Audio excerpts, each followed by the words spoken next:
नमस्कार। कार्यक्रम जीवन शैली में आप सभी का स्वागत, अभिनंदन। मैं हूं आपके साथ विश्वबंधु पांडे।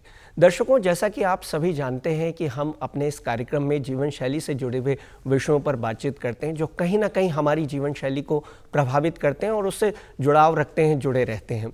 आज हम अपने इस कार्यक्रम में ऐसे ही खास विषय पर्यावरण, जो कि हमारी जीवन शैली नहीं, हमारे संपूर्ण मानव जीवन पर इसका प्रभाव है, बिना इसके हमारा जीवन कुछ भी नहीं है। तो आज हम इस खास विषय पर्यावरण और हम पर बातचीत करेंगे और हमारे साथ इस विषय पर बातचीत करने के लिए हमारे साथ हमारे मेहमान श्री शिव मोहन सिंह हमारे बीच उपस्थित हैं, जो कि एक साहित्यकार, पर्यावरण प्रेमी, गीतकार, कवि और पर्यावरण के क्षेत्र से इनका बहुत समय से इस क्षेत्र में ये कार्य कर रहे हैं। शिव मोहन जी, आपका बहुत बहुत स्वागत है हमारे स्टूडियो में। धन्यवाद जी। दूरदर्शन के दर्शकों को मेरा प्रणाम। आज का हमारा ये कार्यक्रम जीवन शैली है और इस कार्यक्रम में हम हमेशा से ही जीवन शैली से जुड़े हुए विभिन्न विषयों पर बातचीत करते हैं। तो शिव मोहन जी, हम जानना चाहते हैं, बल्कि हम ही नहीं, हमारे व्यूअर्स जानना चाहेंगे, आपका परिचय आप अपने शब्दों में। नाम तो आपने बता ही दिया पांडे जी कि मेरा नाम शिव मोहन सिंह है। मैं उत्तराखंड पेयजल निगम से सेवानिवृत्त हुआ हूँ और सेवानिवृत्ति के बाद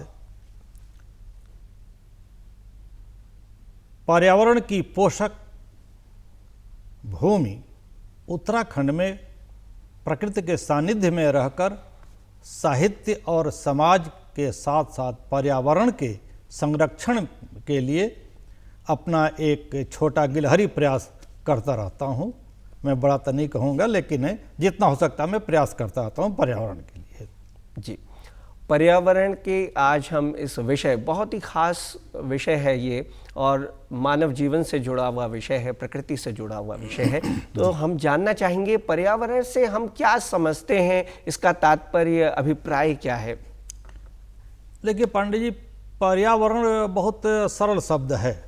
परि और आवरण, जैसे हमारे चारों तरफ के कि जो वातावरण है, यही पर्यावरण है।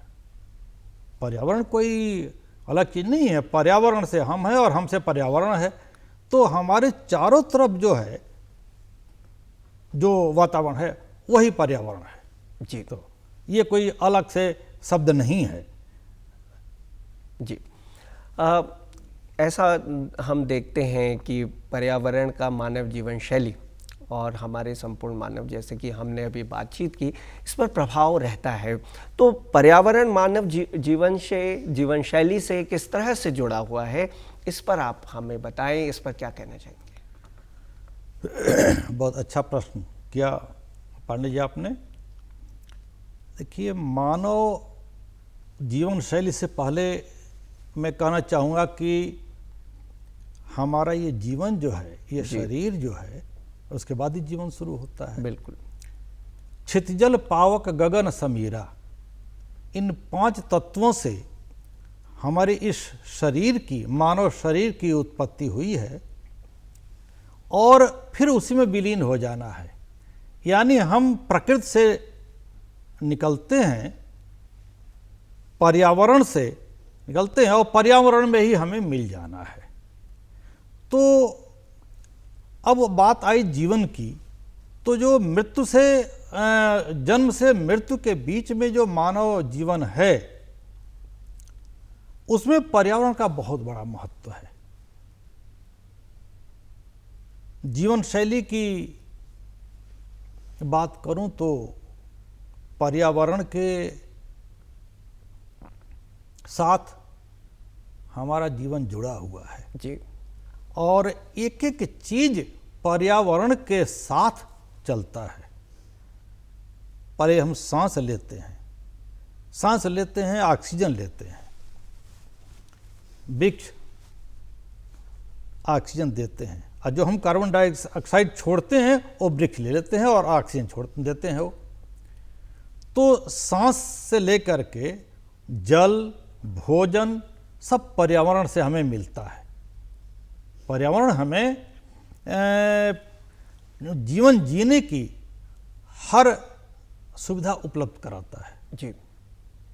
अब उसका उपयोग हम किस तरीके से करते हैं, किस सावधानी से करते हैं। हम भोजन करते हैं, बहुत छोटी छोटी चीज़ें, हमें बाहर जाने की जरूरत नहीं है बहुत शब्दों के आडंबर में। यदि हम भोजन करते हैं और भोजन को छोड़ करके इधर उधर बिखेर देते हैं, गंदगी फैलती है, तो पर्यावरण को नुकसान होता है। हम वहीं से शुरू करते हैं। उसके बाद और सारी चीज़ें जीवन शैली में आप ये कह लीजिए कि हमारी जीवन शैली बहुत तेजी से बदल रही है। बिल्कुल। प्राचीन काल में जीवन शैली कुछ और होती थी। हम प्रकृति से काफ़ी जुड़े होते थे। अब हम प्रकृति से दूर होते जा रहे हैं और मानव निर्मित सुविधाओं के तरफ ज़्यादा जाते जा रहे हैं हम इस तरीके से। तो अभी देखिए कि जब हम प्रकृति से थोड़ा दूर होंगे तो पर्यावरण को नुकसान होता है। पर्यावरण के विषय में हम भूलते जा रहे हैं। बहुत सारी चीज़ें, मान लीजिए कि जैसे हम सुविधा में पहले पैदल अधिक चलते थे, आज हम मोटर गाड़ी से चलते हैं। जी। तो मोटर गाड़ी ज़्यादा इस्तेमाल करते हैं। मोटर गाड़ी इस्तेमाल करेंगे तो धुआं फैलेगा, वो धुआं पर्यावरण को नुकसान करता है। धुआं हवा में आता है तो हम सांस तो ही लेंगे ना। तो हमारी जीवन जो है वो जीवन शैली हमारी प्रतिदिन बदल रही है बहुत तेज़ी के साथ। पहले इतनी तेज़ी से नहीं बदलती थी जी। और जिस तेज़ी से जीवन शैली बदल रही है उसी तेज़ी से पर्यावरण को खतरा होता जा रहा है। जी। दिन पर दिन हमें नई नई चीज़ें चाहिए होता है। हमें कल कारखाने चाहिए होते हैं, धुआं उगलती चिमनियाँ होती हैं।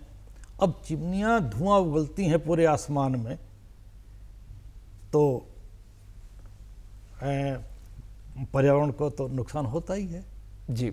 लेकिन जो ये बदलती हुई जीवन शैली है हमारी, ऐसे में ये विषय काफ़ी व्यापक हो जाता है और काफ़ी गंभीर विषय बन जाता है, क्योंकि पर्यावरण को हानि, जिस तरह से आपने जिक्र भी किया कि पहले तो हम प्रकृति से सीधे रूप में जुड़े हुए थे, लेकिन आज हम प्रकृति से दूर होते हुए चले जा रहे हैं, तो तभी ये गंभीर विषय बना हुआ है। तो आज की जो आधुनिक जीवन शैली है, इस पर आप क्या कहना चाहेंगे? किस तरह से हम आधुनिकता में भी जिएं और अपनी इस जो हमारा ये जो पर्यावरण है इसको भी हम बचाएं, इस पर क्या कहेंगे?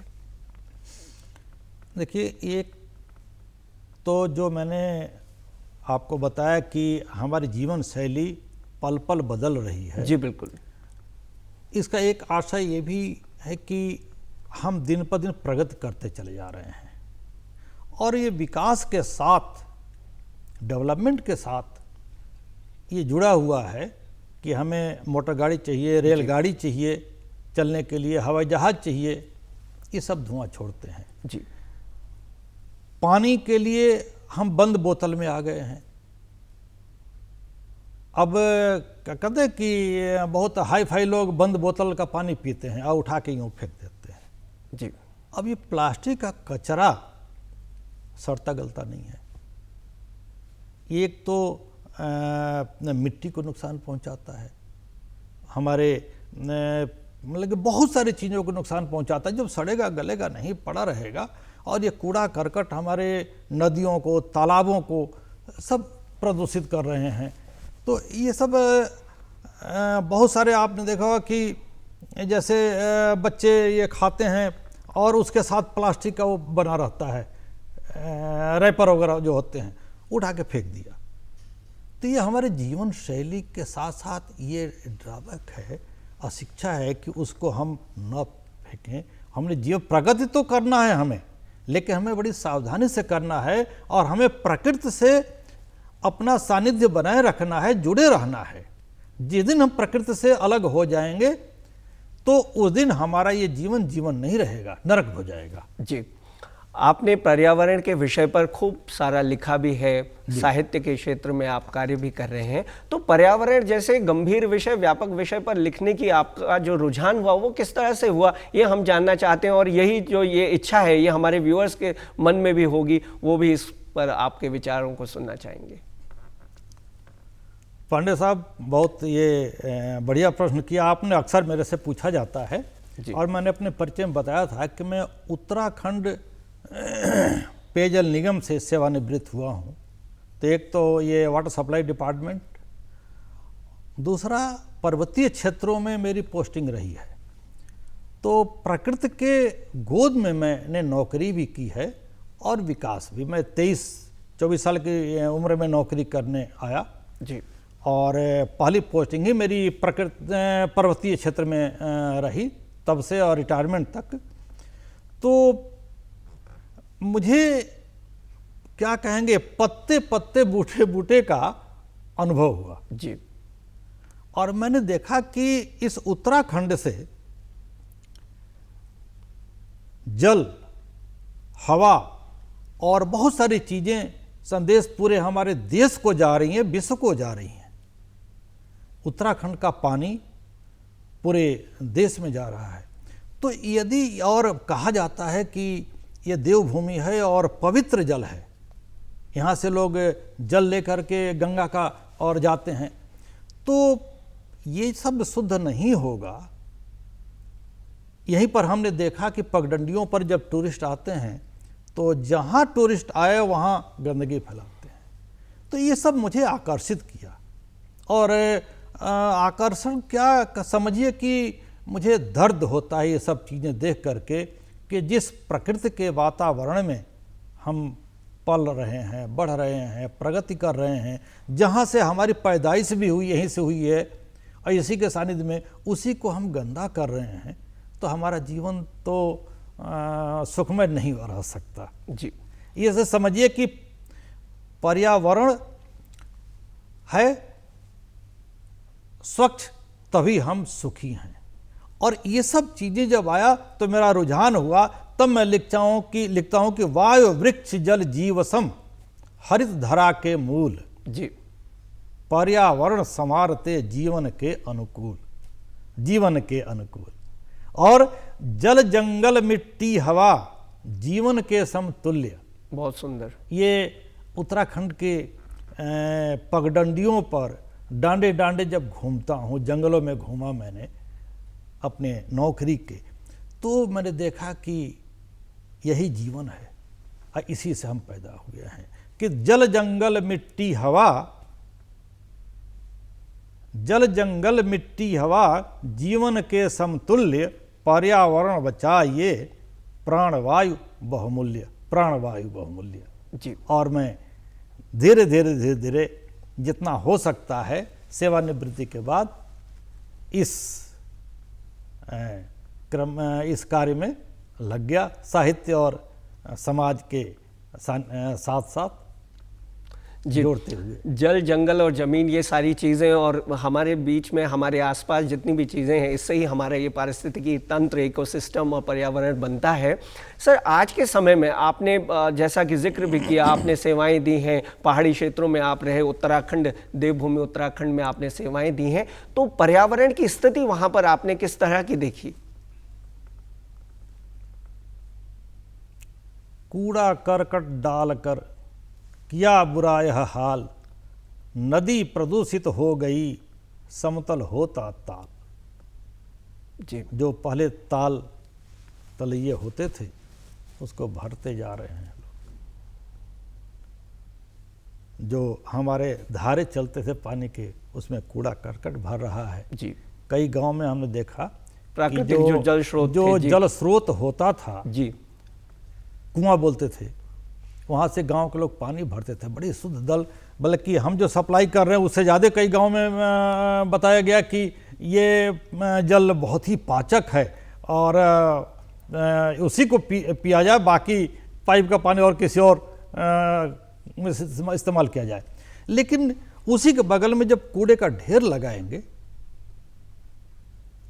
तो धीरे धीरे वो भी दब जाता है। कई गांव में देखा कि दब गया।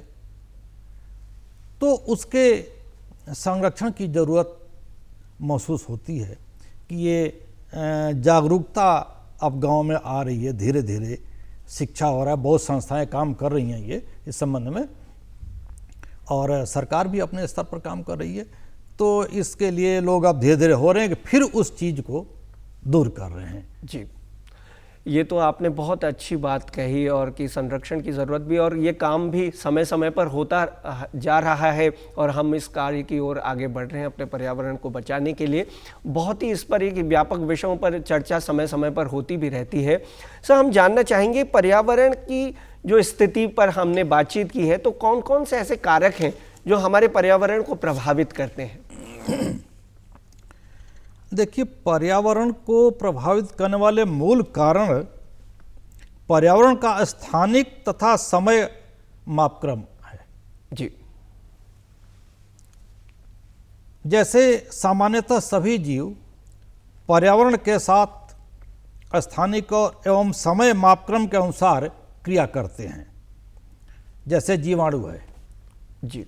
जीवाणु का एक छोटा सा दायरा होता है, उसी में पर्यावरण के साथ वो क्रिया करता है। लेकिन वृक्ष जो है बड़ा है, तो एक बड़े लेवल पर करता है। दूसरी बात जलवायु है। किसी स्थान पर समय पर वायुमंडल में जब अल्पकालिक बदलाव आता है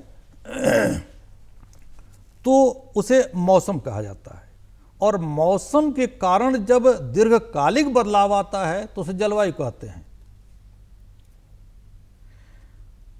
और तीसरा कारक यदि कैटेगराइज किया जाए तो सूक्ष्म जलवायु। जी। सूक्ष्म जलवायु में जैसे मान लीजिए तापक्रम है। तापक्रम ऊष्मा का मानक कह लीजिए, मापदंड निर्धारित करता है। जी। हम बर्फीले इलाकों में, हिम क्षेत्र में देखते हैं कि जो जैविक विकिरण है, सोलर रेडिएशन जिसको कहते हैं, जी। उसको बहुत ज़्यादा मात्रा में परावर्तित करता है। तो बहुत ज़्यादा परावर्तित करता है तो वहाँ पर ठंड महसूस होती है। और रेतीले इलाके में जहाँ रेत है, वो सोलर रेडिएशन को ऑब्जर्व कर लेता है, तो वहाँ बहुत सारी गर्मी पड़ती है। तो ये सब कारक हैं जो हमारे पर्यावरण को प्रभावित करते हैं। जी। तो सर, हमने जैसा कि अभी जिक्र भी किया इन चीज़ों पर, आपने कहा कि आप साहित्य के क्षेत्र में हमने देखा है कि आपने कार्य किया है, तो कुछ रचनाएं ऐसी होंगी, कोई कविता ऐसी होगी पर्यावरण से जुड़ी हुई होगी, आपके दिल के बहुत नज़दीक होगी, और जो हमारे युवाओं के लिए भी एक तरह से प्रेरणा स्रोत बन सके। जी। क्योंकि साहित्य के क्षेत्र में आप कार्य कर रहे हैं और काफ़ी किताबें भी आपने लिखी हैं, लेखन का कार्य आप कर रहे हैं, तो हम चाहते हैं कि आप पर्यावरण से जुड़ी हुई रचनाओं को हमारे दर्शकों के सामने रखें।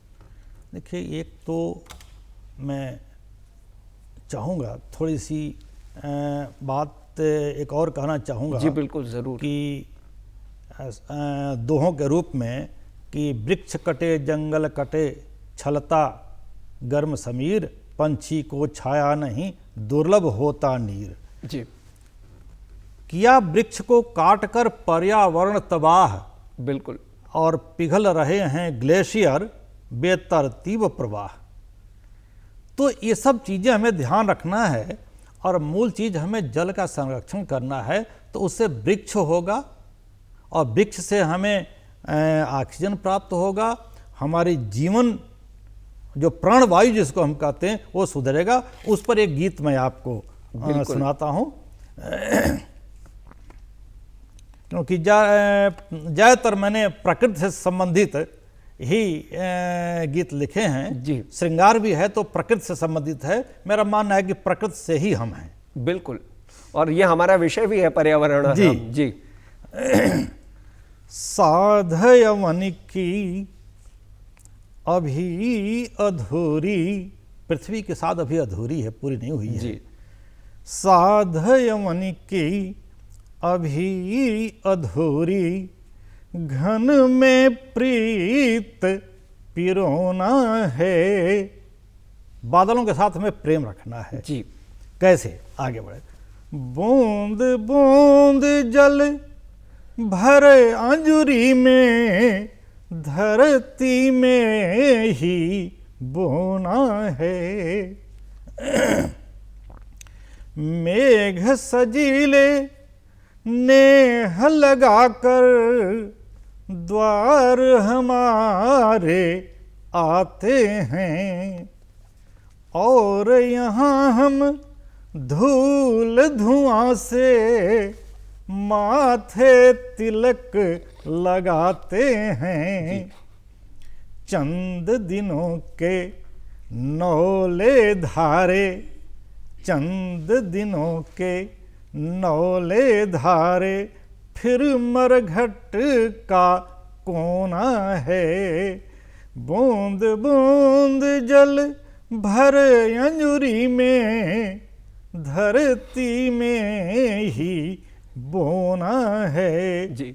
और संदेश आगे स्पष्ट होता है कि गांव शहर के पक्के नाले आस बहा ले जाते हैं। सारी उम्मीदें हमारी बहा ले जाते बिल्कुल। हैं। और ये पक्की इन नालियां गीतों के माध्यम से सर, जैसा कि आपने विभिन्न गीतों का यहाँ पे जिक्र भी किया, बहुत अच्छे गीत आपने लिखे हैं। और ये एक तरह से हम देखें कि सीधे जो है ये संदेश है प्रकृति प्रेमियों के लिए।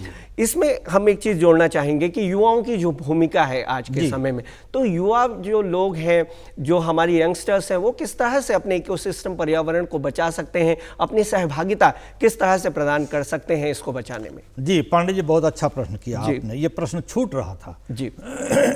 देखिए, हमारे जीवन में बचपन है, युवावस्था है, वृद्धावस्था है।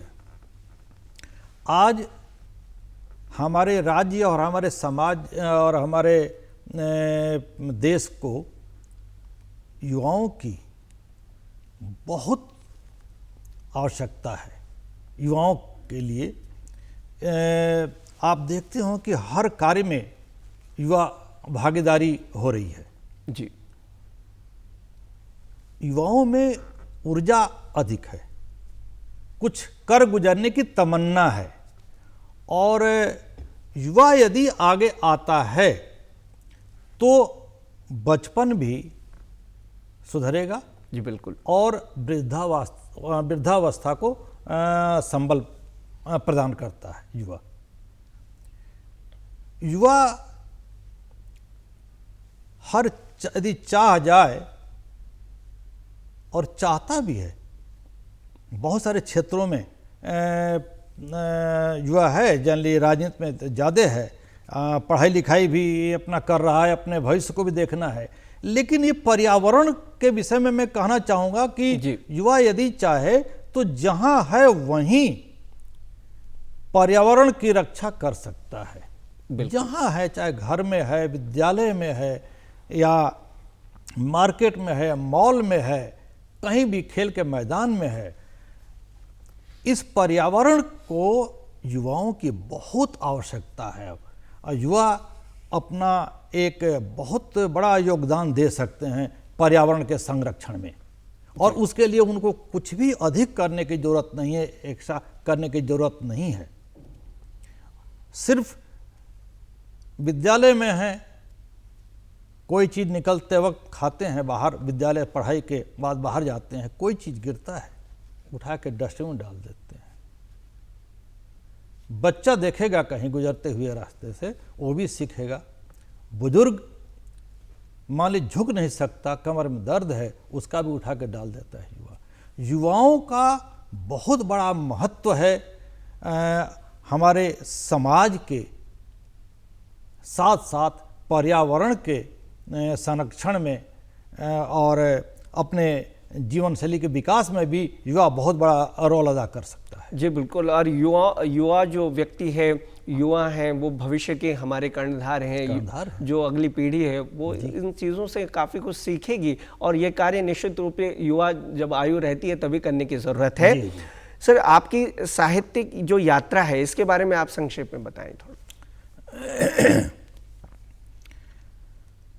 देखिए पांडे जी, मैं जब हाई स्कूल में था जी, तभी साहित्य से लगाव हो गया। और हम चाहते हैं कि पर्यावरण का जिक्र आप करते रहें जी, इस बीच। मैं गांव का रहने वाला व्यक्ति हूँ जी। और मैंने मेरी पहली पुस्तक का सृजन हाई स्कूल में ही हुआ था। जी। हाई स्कूल में जागृति पहली पुस्तक की रचनाएं लिख दिया था। गांव से जब स्कूल जाता था तो सुविधाएं कम होती थी, 2-2.5 किलोमीटर जाना पड़ता था, तो खेतों के बीच से जाता था मैं। तो बच्चे हम लोग बचपने था और अपना खेतों के बीच से निकलते हुए जाते थे। जी। तो जब प्रकृति से सानिध्य, प्रकृति स्थापित होता है तो पर्यावरण से लगाव तो होता ही है। और शुरू से ही मैं प्रकृति पर चाहे श्रृंगार के गीत लिखूं या कुछ भी कविता, प्रकृति का पुट तो होता है। जी बिल्कुल, और हम चाहते हैं कि आप एक संदेश भी दें हमारे व्यूअर्स को और पर्यावरण प्रेमियों को भी अपने किसी गीत के माध्यम से। जी जी, तो इस गीत की 2 पंक्ति और 2 पद जी। बता रहा हूँ कि कितना दूर हुआ है कानन बादल की बौछारों से, हरियाली को आगाह कर रहा हूँ जी। हरियाली को आग लगी है रेती कूल कछारों से, ऋतुओं का बर्ताव नियति का टूटा एक खिलौना है,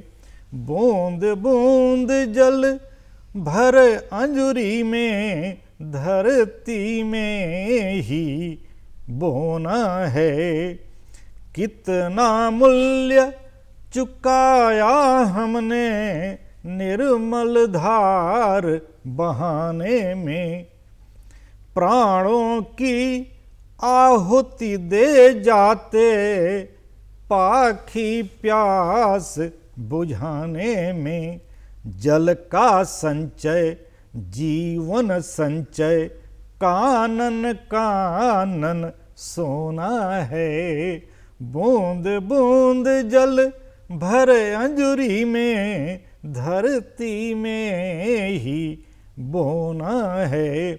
हमें जल का संरक्षण करना बहुत ज़रूरी है।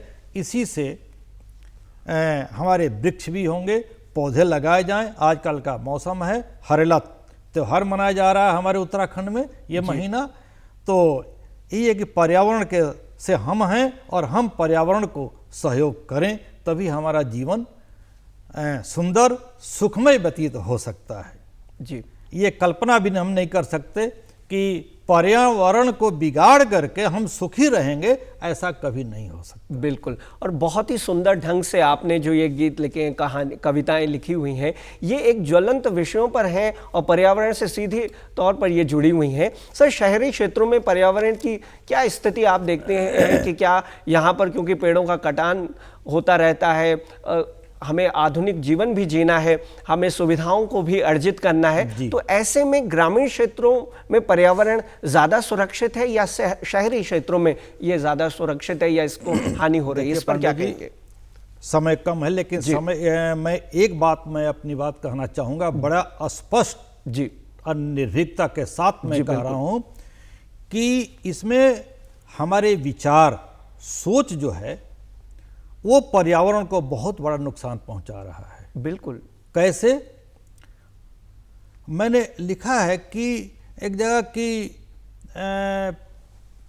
नैनों में एक शहर बसा है, हम चाहते हैं कि हम शहर में रहें। बिल्कुल है, पक्का मकान हो, और बात करते हैं गांव की, बात करते हैं पर्यावरण की। पेड़ तो सब काट करके कंक्रीट के जंगल में उठा दिया, ऊंची ऊंची अट्टालिकाएं आप बड़े शहरों में जाकर देखिए जी, चारों तरफ पक्के पक्के हो गए। तब लिखता हूं कि ताल किनारे प्यास खड़ी है, ताल में पानी नहीं है, ताल किनारे प्यास खड़ी है, बादल चलते दाम, ऊपर से हम भीग रहे हैं, नीचे जलते पांव, लिखता धुआं नियति मौसम की, धुआं लिखता धुआं नियति मौसम की, कुहरा मौन विधान, रैन करे विनती सूरज से, दे दो एक विहान। नयनों में एक शहर बसा है, दिल में बसते गाँव, दिल में बसते गाँव। तो हमें ये सोचना पड़ेगा कि इसमें हमें तालमेल बैठाना पड़ेगा। बिल्कुल, बहुत ही सुंदर गीतों से आपने इस पर्यावरण के संदेश को हम हमारे साथ साझा किया। हमारे व्यूअर्स भी काफ़ी अच्छा हमें लग रहा है जब आपने गीत हमें सुनाए, और पर्यावरण के विषय में खासतौर से इतना ये व्यापक और गंभीर विषय है, लेकिन इन गीतों ने इसे बहुत ही सरल सहज बना दिया है, और ये संदेश निश्चित रूप से हम सभी को मिला है। सर, आपने यहाँ पर हमारे साथ इस विषय पर चर्चा की, एक व्यापक चर्चा रही, इसके लिए आपका बहुत बहुत धन्यवाद। धन्यवाद आपका भी। तो दर्शकों, ये था आज का हमारा कार्यक्रम, जिसमें आज हमने पर्यावरण और हम विषय पर बातचीत की। हमें आशा है कि आपको ये कार्यक्रम पसंद आया होगा। इसी के साथ मुझे दीजिए इजाज़त। नमस्कार।